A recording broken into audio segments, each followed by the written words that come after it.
네, 여러 가지 이제 파동이 있는데요. 그 파동이 그 두 개 이상의 파동이 서로 간에 그 만나서 상호작용을 하면 어떻게 될 것이냐 한 것이 이제 파동의 중첩이라고 하는 건데요. 이 파동은 기본적으로 선형적인 결합성이 있습니다. 이제 파동의 합성, 그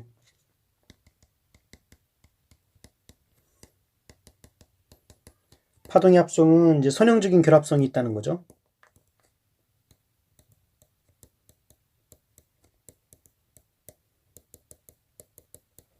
그래서 지금 어떤 이제 그 두 개의 파가 서로 만나면 기본적으로는 그 더하기 형태로 더해진다 하는 게 바로 이제 기본적인 선형적인 결합성입니다.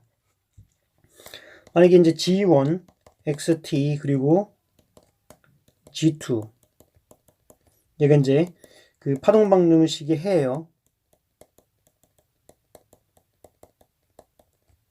이게 파동 방정식의 해라면 이거의 그 리니어 콤비네이션은 상수 개수를 바탕으로 해서 서로 간에 이제 더해지는 거죠. C2의 이 리니어 콤비네이션도 얘도 이제 파동 방정식을 만족을 한다는 거죠. 기본적으로 얘네들은 그 미분 방정식의 기본적인 특성입니다. 그러니까 리니어 콤비네이션, 이거 우리가 이제 슈퍼포지션 프린시플이라고 얘기를 하고, 이게 바로 이제 중첩이라고 우리가 얘기를 해요. 중첩. 슈퍼포지션 프린시플. 예, 중첩의 원리. 그래서 일반적으로는 우리가 그 몇 개의 파동이라고 하든지 n개의 파동에 대해서 CI의 GI, XT 그러니까 리니어 콤비네이션이 이렇게 쓸 수 있다는 거예요. 그리고 그래서 이제 그 첫 번째 나타나는 것이 이제 두 개의 파동의 간섭인데요.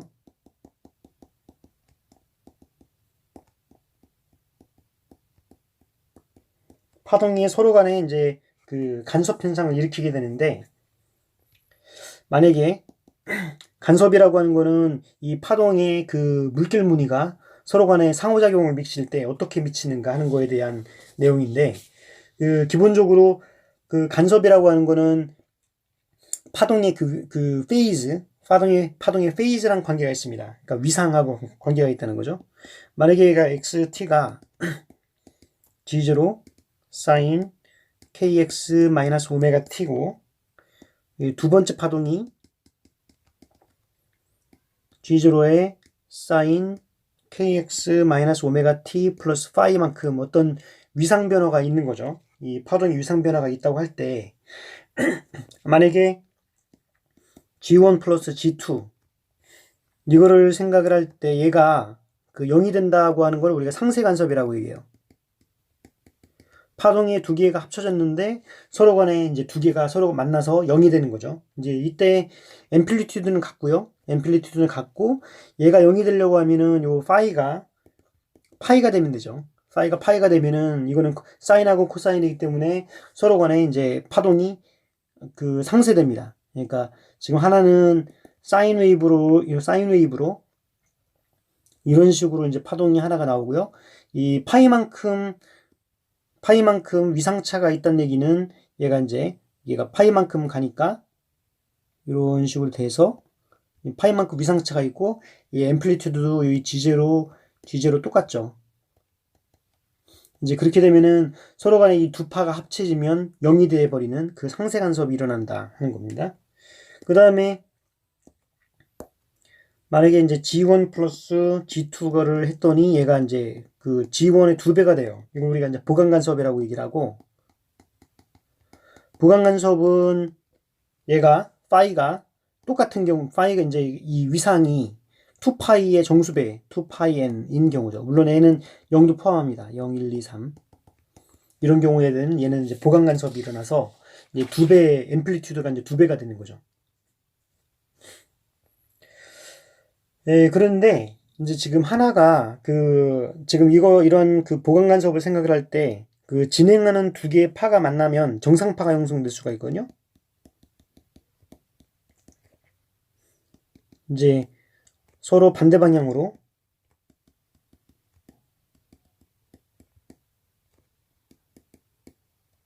진행하는 파동의 간섭에서는 얘가 정상파가 형성될 수가 있어요. 하나는 오른쪽, 하나는 왼쪽으로 되는 그 두 파가 만나서 우리가 정상파가 되는 이제 그런 경우를 우리가 생각을 해보도록 하겠습니다. 이 하나는 이제 왼쪽으로 향해서 왼쪽으로부터 와서 left라고 해서 왼쪽에서 오른쪽으로 가는 파죠. 왼쪽에서 오른쪽으로 가는 파니까 이거는 G0의 사인, 왼쪽으로 향하는, 죄송해요. 제가 자꾸 헷갈려가지고, 왼쪽으로 향하는 파를 kx 플러스 오메가 t, 이건 이제 왼쪽으로 향하는 거죠. 이렇게. 그 다음에 오른쪽으로 향하는 거는 G0의 사인 kx 마이너스 오메가 t, 얘는 이제 오른쪽으로 이렇게 향합니다. 이 두 개의 파가 서로 간에 간섭을 일으켰다. 앰플리튜드는 똑같습니다. 이제 간섭을 일으키는 경우에 보면 얘가 G0의 사인 kx 플러스 오메가 t 플러스 사인 kx 마이너스 오메가 t, 요거는 우리가 이제 요 공식 알죠? 사인 알파 플러스 베타 플러스 사인 알파 마이너스 베타 이러고 하면은 우리가 이제 사인 알파 코사인 베타 플러스 코사인 알파 사인 베타 이렇게 돼가지고 이거는 그리고 이 뒤에 거는 플러스 사인 알파 코사인 베타 마이너스 코사인 알파 사인 베타 이렇게 돼서 이거는 2배의 사인 알파 코사인 베타, 이제 요 공식 있잖아요. 그래서 이걸 이용을 해가지고 이제 보면은 얘는 2배의 G0의 사인 알파 사인 kx 코사인 오메가 t 이렇게 되죠. 예, 그래서 이걸 보면 얘가 바로 이제 정상파의 솔루션이라는 거를 지난 정상파 얘기할 때 이거를 배웠습니다. 그래서 이 파동의 두 개가 만났을 때 이렇게 정상파가 일어난다는 걸 이렇게 말해주고 있어요. 이 끈이 한 벽면에 하나는 A 그림 같은 경우에는 이제 끈이 벽면에 고정되어 있고 B는 벽면에 고정되어 있지 않습니다. 이제 이런 경우 파동이 들어와 가지고 벽면에서 부딪힌 다음에 리플렉션, 반사가 일어날 때 보면은 페이즈가 반대가 돼요. 파이만큼의 위상차가 발생을 하거든요. 그렇지만은 이제 끈에 고정되어 있지 않은 경우에는 여기에서 위상차가 없이 그냥 그대로 들어왔던 거가 반사가 될 때 위상차가 없이 반사가 되는 거를 우리가 알 수 있습니다. 그 다음에 또 하나가 뭐냐면 지금 이 끈이 이제 무거운 끈과 가벼운 끈이 연결되어 있어요. 그림에 보면. 그래서 무거운 끈에서 파동이 가벼운 끈으로 넘어가는 경우에는 파동의 위상 변화가 없어요. 그렇지만은 가벼운 끈에서 무거운 끈으로 가는 경우에는 아까 끈이 벽에 이렇게 고정되어 있잖아요. 이제 벽은 굉장히 단단하죠. 이제 단단한 미디움에 끈이라고 하는 파동이 부딪혀서 리플렉션 되는 경우에는 여기 위상차가 파이만큼의 위상차가 발생한다라고 우리가 배웠습니다. 이제 그래서 가벼운 끈에서 무거운 끈으로 갈 때는 여기 파동의 리플렉션 반사는 이 위상차가 파이만큼의 위상차가 있고요. 투과하는 위상차가 없이 그냥 가는 거를 우리가 알 수 있어요. 그리고 이제 이 수업의 끝으로 이제 맥놀이를 한번 살펴보겠습니다. 맥놀이. 비트라고 하는 건데요. 비트는 주파수와 약간 다른 진행파가 서로 중첩될 때 나타나는 현상입니다. 이게 주파수가 이제 비슷한데 아주 비슷한 주파수가 서로 중첩될 때 나타나는 현상. 맥놀이는 주파수가 약간 다른 진행파가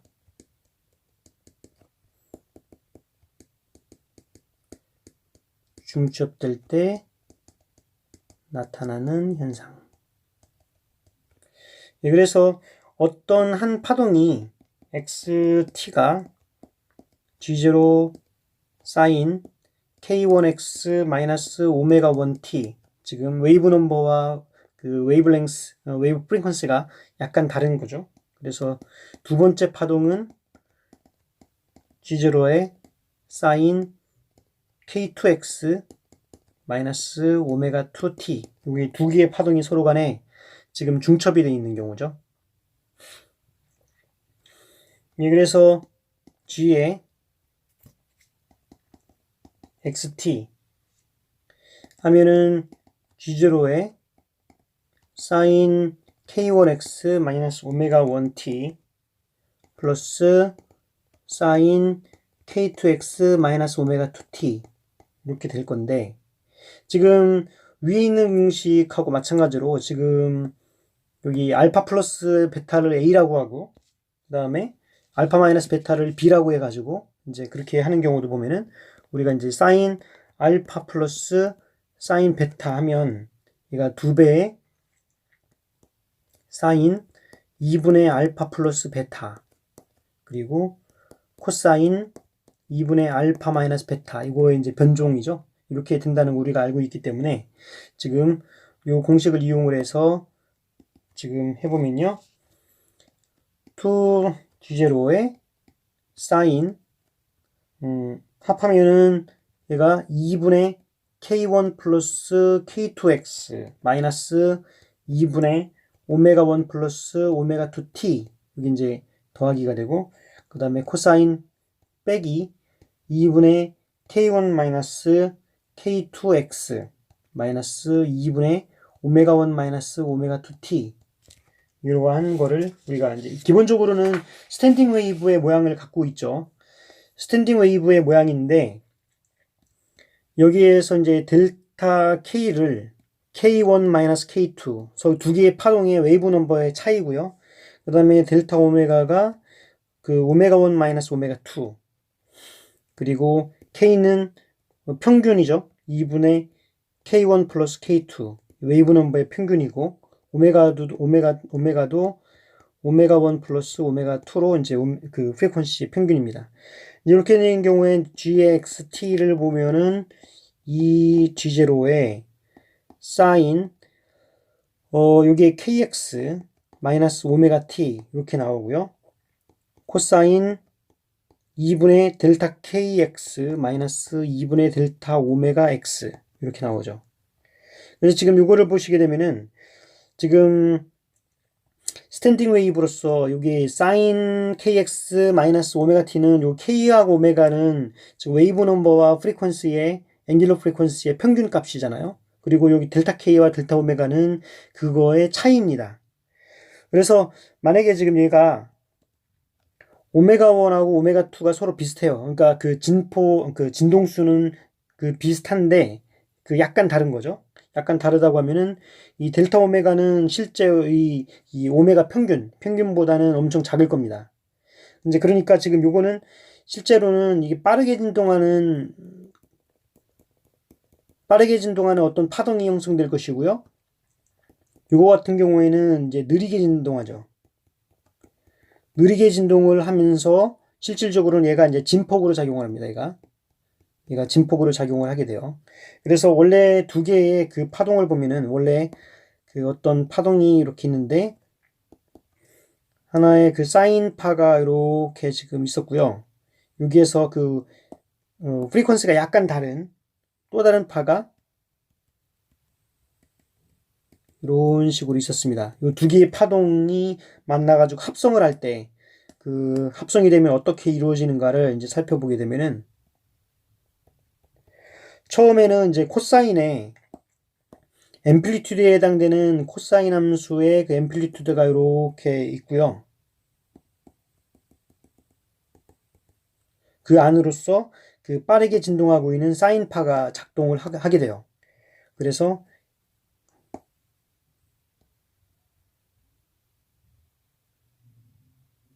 이런 모양으로 진동을 한다는 거죠. 이걸 우리가 이제 비트라고 얘기를 합니다. 이 비트가 중요한 이유는 뭐냐면 이거를 이용해서 우리가 마이클슨 몰리 실험이라는 거를 그 현대 물리학에서 했고요. 이거는 빛의 속도를 측정하는 새로운 방법이거든요. 그러니까 어떤 레이저를 이제 쏘는데, 이거는 나중에 현대물리 시간에 우리가 배우게 되는데요. 이제 빛이 거울을 이제 이렇게 놔요. 이렇게. 이 반투명 거울을 놔서, 음, 한 빛은 이렇게 입사한 다음에 여기서 반사를 해서 여기 이렇게 빛이 하나가 들어가고요. 또 다른 빛은 얘는 이렇게 반사를 해서 이렇게 가서 이렇게 이제 들어오죠. 그럼 여기 1번 빛하고 2번 빛이 서로 간에 위상차를 약간 주는 거예요. 그 위상차를 주면은 그 위상차 주는 거에 의해서 여기서는 서로 간에 비트가 생기는 거죠. 이렇게. 그래서 실질적으로는 요 아주 미세한 차이를, 요 차이는 굉장히 미세하거든요. 그 미세한 그 파동의 차이를 극명하게 보일 수 있게 되죠. 이 비트라는 걸 통해서. 여기에 이제 파동이 전체 앰플리튜드 파동은 이제 굉장히 길기 때문에. 예. 이러한 경우에 이제 비트를 이용을 해서 우리가 일종의 앰플리피케이션, 을 할 수가, 진폭 변조를 우리가 할 수 있게 돼요.